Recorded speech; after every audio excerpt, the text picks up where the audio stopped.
Hello, my name is Liam, and today I would like to discuss ethical engagement with public anthropology from an anthropological perspective. So, first, we must define what public anthropology even is. Carol McGranahan, an anthropologist from the University of Colorado Boulder, says, quote, "Public anthropology is most simply understood as an anthropology engaged with public real-life problems and issues," end quote. She says later on in the same paper, public anthropology is, quote, "socially relevant, theoretically informed, and politically engaged ethnographic scholarship," end quote.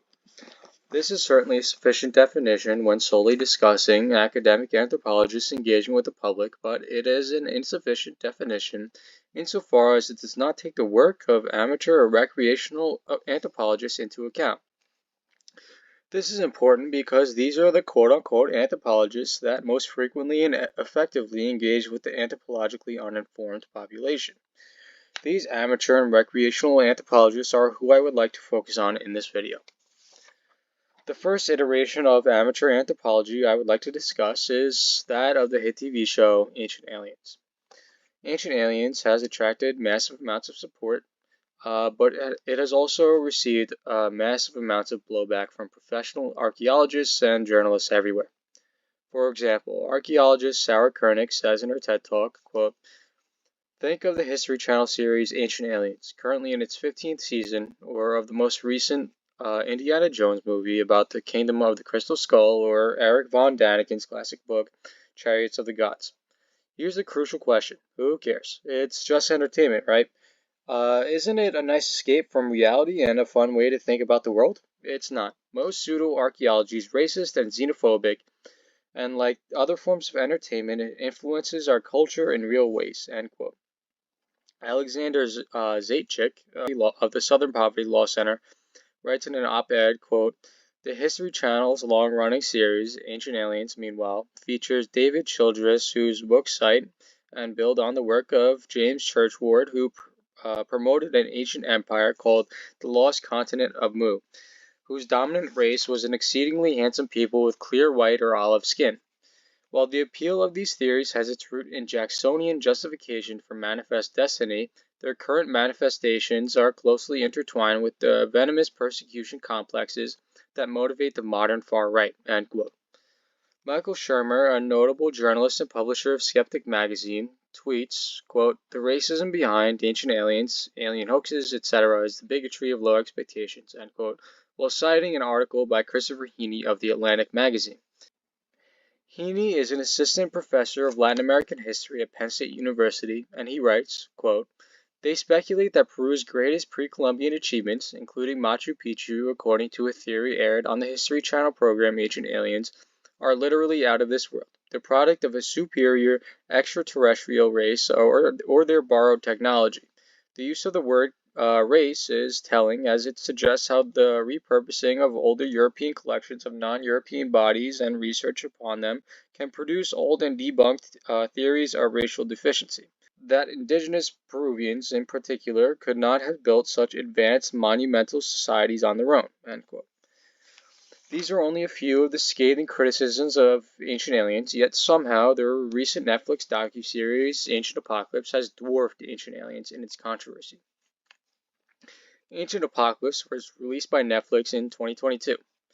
It is a project presented by Graham Hancock, notable journalist and author, known for his books Fingerprints of the Gods, Magicians of the Gods, and America Before, just to name a few, in addition to his numerous appearances on the wildly popular Joe Rogan Experience podcast.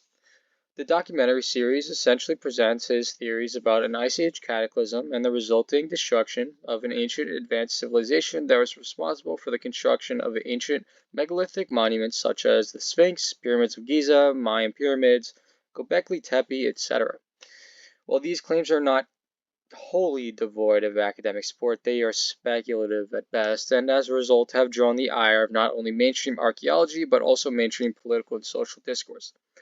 Here are some of the reactions to the series release. The Society for American Anthropologists wrote a letter to Netflix regarding their concerns. They named three in particular. Dr. Daniel H. Sandweiss writes, quote, "Number one, the host of the series repeatedly and vigorously dismisses archaeologists and the practice of archaeology with aggressive rhetoric, willfully seeking to cause harm to our membership and our profession in the public eye. Number 2, Netflix identifies and advertises the series as a docuseries, a genre that implies its content is grounded in fact when the content of the show is based on false claims about archaeologists and archaeology. And number 3, the theory it presents has a long-standing association with racist, white supremacist ideologies, does injustice to indigenous peoples, and emboldens extremists. End quote. Flint Dibble, an archaeologist at Cardiff University, adds in his now infamous article in Anthropology magazine, quote, like many forms of pseudo-archaeology, these claims act to reinforce white supremacist ideas, stripping indigenous people of their rich heritage and giving credit to aliens or white people, end quote. While I could continue to cite negative reactions about Hancock's work for the next several hours, these two excerpts represent the views of the anthropological community fairly well. This being said, despite the overwhelming amount of outrage from anthropologists and journalists alike, Ancient Apocalypse realized massive success, ultimately becoming the second most popular TV series on Netflix at its height. Furthermore, Hancock continues to make appearances on some of the most popular podcasts on the internet, most of which become some of the podcast's most successful episodes. Joe Rogan, for example, has an estimated audience of approximately 11 million listeners per episode. When comparing this with Hancock's most watched appearance on the Joe Rogan Experience, which reached nearly 30 million views on YouTube 4 years ago, it can safely be assumed that his most recent appearance, nearly just a couple months ago, on the podcast surpassed this number, given the popularity of Ancient Apocalypse and the controversy surrounding it. All this is to say, the outrage from the anthropological community likely did not have the attended negative effect on Hancock's career or hypotheses. This leads me to the main point of this video. The conventional approach taken by professional anthropologists in regards to popular anthropology simply does not work, and the anthropological community has an ethical responsibility to change their approach in order to more effectively communicate beneficial anthropological research to the general public. While this video has been focused on controversial topics like ancient aliens and ancient apocalypse, I will not weigh in on the veracity of their claims. However, the lack of support from professional archaeologists is indicative of the instability of the foundations of the claims of these shows. That being said, authors and filmmakers simply do not have an ethical responsibility to create hypotheses or stories that are 100% in alignment with the archaeological mainstream. Archaeologists, however, do have a responsibility to communicate and share their research and professional knowledge with the anthropologically uninformed. The problem arises when instead of approaching material containing misinformation as educators, anthropologists have traditionally approached this sort of content as figures of ultimate authority, intending on silencing people like Graham Hancock with labels of racism and white supremacy. Instead of disproving shows like Ancient Apocalypse with overwhelming amounts of archaeological research, which exists by the way, the anthropological mainstream instead decided to take an approach that would ultimately alienate tens of millions of people who would otherwise be sympathetic to the facts presented by a subject matter expert. Anthropologists fail to take into account that their poor communication skills are what have led to the general public's belief in potential anthropological misinformation in the first place.